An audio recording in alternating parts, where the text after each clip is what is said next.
Hello everyone, আসসালামু আলাইকুম। আমি হালিমা আক্তার তমা আজ আপনাদের সাথে আলোচনা করব দণ্ডবিধি থেকে নিন্দনীয় নরহত্যা এবং খুন এই বিষয়টি নিয়ে। তো আজকের আমার এই ক্লাসটি হলো পার্ট 4। যারা যারা পার্ট 1, পার্ট 2 এবং পার্ট 3 ক্লাসগুলো মিস করেছেন তারা অবশ্যই প্রিভিয়াস ক্লাসগুলো দেখে নেবেন। তো আজকে পার্ট 4 ক্লাসে আমি যেটি আপনাদের সামনে তুলে ধরবো, যে অংশটুকু কালপাবল হোমিসাইড এবং মার্ডারে, সেটি হলো যে দণ্ডবিধির 300 ধারা মোতাবেক এখানে 5টি ব্যতিক্রম উল্লেখ করে দেওয়া আছে, যে 5টি ব্যতিক্রমের ক্ষেত্রে নিন্দনীয় নরহত্যা খুন হিসেবে গণ্য হবে না। তো সেই 5টি ক্ষেত্র কি কি?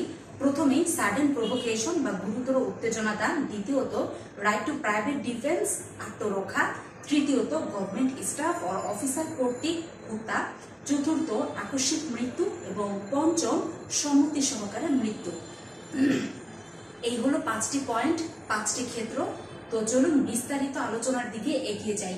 প্রথমে সাডেন প্রভোকেশন বা গুরুতর উত্তেজনা দান। এটি হলো যখন আক্রমণকারী অপোজিট পার্টি কর্তৃক গুরুতর উত্তেজনার বশবর্তী, গুরুতর উত্তেজনা তাকে প্রদান করা হয়, অথবা ভুলক্রমে বা দুর্ঘটনাক্রমে যখন কোনো হত্যাকাণ্ড সংঘটিত হয় তখন সেটি খুন হিসেবে নয়, কালপাবল হোমিসাইড বা নিন্দনীয় নরহত্যা হিসেবে গণ্য হবে। যেমন মনে করুন মিস্টার এক্স তাকে অপোজিট পার্টি মিস্টার ওয়াই গুরুতর উত্তেজনা দান করেছে।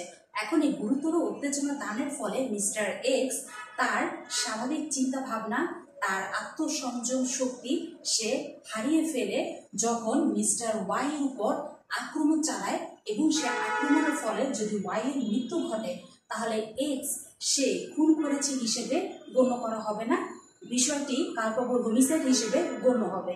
আবার অন্যদিকে আরেকভাবে একটু চিন্তা করি, অন্যভাবে উদাহরণ দিই। মনে করুন মিস্টার ওয়াই সে গুরুতর উত্তেজনা প্রদান করেছে মিস্টার এক্সকে, এবং মিস্টার এক্স সেও আক্রমণাত্মক হয়েছে। আক্রমণাত্মক হয়ে ওয়াই এর উপরে সে গুলি চালাতে গিয়ে দেখা গেছে ওয়াই এর পাশে ডব্লিউ ছিল, ডব্লিউ গুলিবিদ্ধ হয়ে মারা গেছে। এখন যে মারা গেল ডব্লিউ, সে কিন্তু গুরুতর উত্তেজনা প্রদান করে নাই এক্সকে, এবং এক্স সেও কিন্তু গুরুতর উত্তেজনার বশবর্তী হয়ে ডব্লিউকে মেরে ফেলবে বা ডব্লিউর উপর কোনো ধরনের আক্রমণ চালাবে এই চিন্তা ভাবনা ছিল না। সে গুরুতর উত্তেজনা পেয়েছিল ওয়াই এর কাছ থেকে, এবং ওয়াই এর উপর আক্রমণ চালাতে গিয়ে এই যে ডব্লিউ নিহত হলো, এটি খুন হিসেবে নয়, এটি কালপাবল হোমিসাইড হিসেবে গণ্য হবে। একবার চলে যাচ্ছি পরবর্তী point, right two private defence বা আত্মরক্ষা। মনে রাখবেন যে রাইট টু প্রাইভেট ডিফেন্স প্রয়োগকালে কেউ যদি ক্ষমতা অতিক্রম করে, তার ক্ষমতার বাইরে চলে যায়, তবে সেটি ultra virus beyond the power হিসেবে গণ্য করা হবে।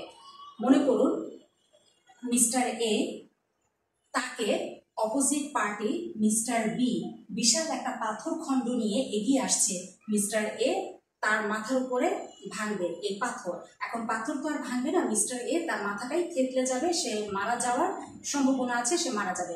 তো মিস্টার এ সে প্রাণপণে স্থান ত্যাগ করার জন্য পালানোর পথ খুঁজতে লাগলো, কিন্তু সে কোনোভাবে স্থান ত্যাগ করতে পারছে না, দরজা জানলা গেট সবই বন্ধ। তখন উপায়ন্তর না পেয়ে মিস্টার এ সে হাতের কাছে একটা রাইফেল পেয়ে রাইফেল থেকে মিস্টার বি এর দিকে গুলি ছুড়ল। এখন গুলিবিদ্ধ হয়ে মিস্টার বি মারা গেল। তো এই যে মিস্টার বি তার যে মৃত্যু, এটা খুন হিসেবে গণ্য হবে না, এটা কালপাবল হোমিসাইড হিসেবে গণ্য হবে। আর এই যে মিস্টার এ সে তার আত্মরক্ষা করতে গিয়ে সে যে তার ক্ষমতার বাইরে গিয়েছে, তার দ্বারা যে হত্যাকাণ্ডটি সংঘটিত হয়েছে, এটি কালপাবল হোমিসাইড হিসেবে গণ্য হবে, খুন হিসেবে গণ্য হবে না। তো চলে যাচ্ছে পরবর্তী point, government staff or officer কর্তৃক হত্যা। এটি হলো একজন আইন শৃঙ্খলা রক্ষাকারী বাহিনী ইন গুড ফেইথ, সৎ বিশ্বাসে তার পেশাগত দায়িত্ব পালনকালে তার পেশাগত দায়িত্ব সম্পাদন করতে গিয়ে যদি তার হাতে কোনো মানুষের মৃত্যু ঘটে, তবে সেটি কালপাবল হোমিসাইড হিসেবে গণ্য হবে, খুন হিসেবে গণ্য হবে না। একটা সহজ উদাহরণ দিই যেটা আপনাদের বুঝতে সুবিধা হবে। মনে করেন এই হচ্ছে বাংলাদেশ, এই হচ্ছে ভারত, বাংলাদেশ ভারত সীমানা, মাঝখানে কাঁটাতারের বেড়া। তো এই যে কাঁটাতারের বেড়া, এখানের জায়গাটা আছে যে নো ম্যানস ল্যান্ড, এই কাঁটাতারের জায়গাটার আশেপাশে এটা হলো নো ম্যানস ল্যান্ড। তো নো ম্যানস ল্যান্ডে যদি কোনো মানুষ গিয়ে দাঁড়ায়, বহিরাগত আইন শৃঙ্খলা রক্ষাকারী বাহিনী বা সীমান্ত রক্ষাকারী বাহিনী তারা তো আছে অতন্ত্র প্রহরী হয়ে জায়গাটাকে পাহারা দেওয়ার জন্য।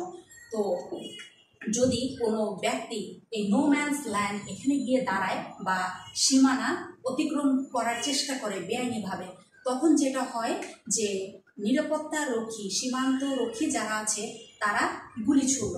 এখন এই গুলিবিদ্ধ হয়ে যদি মিস্টার এক্স সে নো ম্যানস ল্যান্ডে ছিল বা সে অবৈধভাবে সীমানা পার হয়ে বাংলাদেশ ভারত অতিক্রম করার চেষ্টা করছিল, সে নিহত হলো, তাহলে ওই যে নিরাপত্তা বাহিনী বা নিরাপত্তা রক্ষী তারা যে গুলি করেছে, এই গুলির কারণ যে মিস্টার এক্স মারা গেছে, তো এটা খুন হিসেবে গণ্য হবে না, এটা নিন্দনীয় নরহত্যা হিসেবে গণ্য হবে। তো এক্ষেত্রে একটা রিলিভেন্ট কেস আছে 2010 সালে ঘটে যাওয়া ফেলানি হত্যাকাণ্ড, যেখানে বাংলাদেশের 16 বছরের একজন কিশোরী সে তার পরিবার সমেত এই নো ম্যানস ল্যান্ড বাংলাদেশ এবং ভারতের মাঝখানে যে কাঁটাতার, এটি সে ভারত থেকে বাংলাদেশে প্রবেশ করছিল এবং অপোজিট দেশ ভারতের যে নিরাপত্তা রক্ষী বাহিনী আছে তাদের ছোড়া গুলিতে এই ফেলানি সে গুলিবিদ্ধ হয় এবং সে কাঁটাতারের বেড়ার উপর উল্টে 4 ঘন্টা আহত অবস্থায় ছিল এবং 4 ঘন্টা পরেই তার মৃত্যু ঘটে। তো ফেলানি হত্যাকাণ্ড সেই সময়ের তুমুল আলোচিত একটি হত্যাকাণ্ড, পরিশেষে হত্যাকাণ্ডটি এই মার্ডার কেস হিসেবে নয়, খুন হিসেবে নয়, কালপাবল হোমিসাইড হিসেবে গণ্য হয়েছিল। তো আপনারা যারা আইনের পরীক্ষার্থী বন্ধুরা আছেন, আপনাদের পড়ালেখার সুবিধার্থে কালপাবল হোমিসাইড এবং মার্ডার এই বিষয়টি ভালো করে বোঝার স্বার্থে ফেলানি হত্যাকাণ্ড এটা নিয়ে আপনারা স্টাডি করতে পারেন, ইন্টারনেট সার্চ দিলেই পেয়ে যাবেন। আচ্ছা, এবার আরেকটা উদাহরণ দিই। মনে করেন বাংলাদেশে কোন একজন র্যাব কর্মকর্তা সে একজন আসামিকে ধরতে চেষ্টা করছে, কিন্তু আসামিটি পালিয়ে যাচ্ছে এবং পালাতে পালাতে সে যেটা করলো যে র্যাব অফিসারকে উদ্দেশ্য করে গুলি ছুটতে লাগলো, গুলি বর্ষণ করতে লাগলো। তখন র্যাব অফিসার তিনিও পাল্টা গুলি বর্ষণ করতে লাগলেন। এখন এই পাল্টা গুলি বর্ষণের ফলে যেটা হয়েছে, র্যাব অফিসারের ছোড়া গুলিতেই অপোজিট যে মানুষটি যে পালানোর চেষ্টা করছিল সে মানুষটি মারা গেছে। তাহলে এই যে মৃত্যুটি সংঘটিত হয়েছে এটা খুন হিসেবে গণ্য হবে না, এটা কালপাবল হোমিসাইড হিসেবে গণ্য করা হবে। হয়ে চলে যাচ্ছি পরবর্তী পয়েন্ট, আকস্মিক মৃত্যু। আকস্মিক মৃত্যুটি হলো আকস্মিক কোনো বিবাদ, আকস্মিক ঝগড়া, আকস্মিক কোনো ঘটনার ফলে যখন কোনো মৃত্যু ঘটবে তখন সেটি খুন নয়, সেটি কালপাবল হোমিসাইড হিসেবে গণ্য হবে, খুন হিসেবে গণ্য হবে না। মনে করুন মিস্টার এক্স এবং মিস্টার ওয়াই তারা দুইজন বন্ধু, তারা গল্প গুজব করতে বসেছে, হঠাৎ তাদের মধ্যে বিবাদ শুরু হয়েছে বা তারা দ্বন্দ্বে জড়িত হয়ে গেছে, দ্বন্দ্বে জড়িয়ে পড়েছে। তখন তাদের মিস্টার এক্স তার হাতে মিস্টার ওয়াই নিহত হলো।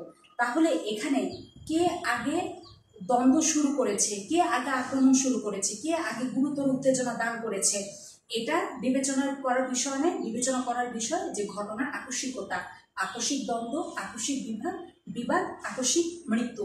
তাহলে এটি খুন হিসেবে গণ্য হবে না, এটি কালপাবল হোমিসাইড হিসেবে গণ্য হবে। সর্বশেষ সম্মতি সহকারের মৃত্যু। সম্মতি সহকারের মৃত্যু হলো যে একজন প্রাপ্তবয়স্ক 18 বছর বয়সকেই তো আমরা প্রাপ্ত বয়স হিসেবে গণ্য করি। 18 বছরের একজন প্রাপ্তবয়স্ক ব্যক্তি সে ঘটনার বিপদ বুঝতে পেরে বা মৃত্যু আছে সম্ভাবনা জেনেও সে যদি সম্মতি প্রদান করে এবং সেই কাজে অগ্রসর হয়, অতঃপর তার মৃত্যু ঘটে, তবে এটি খুন হিসেবে নয়, এটি কালপাবল হোমিসাইড হিসেবে গণ্য হবে, খুন হিসেবে গণ্য হবে না। যেমন মনে করুন মিস্টার এক্স তাকে অফার করা হলো যে তোমাকে 10,000 টাকা পুরস্কার দিব, তবে যে কাজটি তোমাকে করতে হবে সেটা হচ্ছে একটা 5তলা বিল্ডিং, এই 5তলা বিল্ডিং এর ছাদ থেকে অপর 5তলা বিল্ডিং এর ছাদ, এই 2 ছাদের উপর একটা তক্তা বিছিয়ে দেওয়া হবে। তুমি কোনো ধরনের নিরাপত্তা বলয় ব্যতীত সেফটি ইকুইপমেন্ট ছাড়াই তুমি পায়ে হেঁটে এই তক্তা দিয়ে এক ছাদ থেকে আরেক ছাদে যেতে হবে। তখন মিস্টার এক্স সে প্রাপ্তবয়স্ক, সে রাজি হয়েছে। অতঃপর হেঁটে হেঁটে তক্তা পার হয়ে সে যখন একটা 5তলা বিল্ডিং থেকে আরেকটা 5তলা বিল্ডিং এ যাচ্ছিল, পথিমধ্যে এসে সে তক্তা ভেঙে বা নিজের শারীরিক ভারসাম্য বজায় রাখতে না পেরে সে নিচে আছড়ে পড়েছে এবং সে মারা গেছে। তাহলে এটি খুন হিসেবে নয়, এটি কালপাবল হোমিসাইড হিসেবে গণ্য হবে। অপরদিকে আরেকটা উদাহরণ দিই। মনে করুন মিস্টার এক্স তাকে অফার করা হয়েছে যে আসো আমরা তরবারি খেলবো। এখন তরবারি অত্যন্ত ধারালো, অত্যন্ত বিপজ্জনক এবং এই খেলাটাও বিপজ্জনক। এখানে আহত হওয়ার সম্ভাবনা আছে, নিহত হওয়ার সম্ভাবনা আছে। এখন মিস্টার এক্স সে প্রাপ্তবয়স্ক, সে রাজি হয়েছে, অতঃপর সে খেলায় নিয়োজিত হয়েছে। তারপর যখন অথবা যদি সে মারা যায়, তো তবে এটি খুন হিসেবে নয়, এটি কালপাবল হোমিসাইড হিসেবে গণ্য হবে। তো এই হলো ওভারঅল কালপাবল হোমিসাইড এবং মার্ডারের মধ্য থেকে একটি গুরুত্বপূর্ণ অংশ, ব্যতিক্রম 5টি ক্ষেত্র, যেই ক্ষেত্রে খুন হিসেবে নয়, কালপাবল হোমিসাইড খুন হিসেবে গণ্য হবে না। তো কেমন লাগলো আজকের এই ক্লাসটি? অবশ্যই আপনাদের মূল্যবান মন্তব্য কমেন্ট বক্সে লিখে জানাবেন। দেখা হবে আপনাদের সাথে আমার পরবর্তী নতুন কোনো ভিডিওতে, নতুন কোনো আইনের ধারা নিয়ে। সে পর্যন্ত সবাই ভালো থাকবেন, সুস্থ থাকবেন। আর আমার সাথে যুক্ত হতে আমার ফেসবুক পেজটি ফলো বাটন প্রেস করে এবং ইউটিউব চ্যানেলটি সাবস্ক্রাইব করে সাথেই থাকবেন। ধন্যবাদ।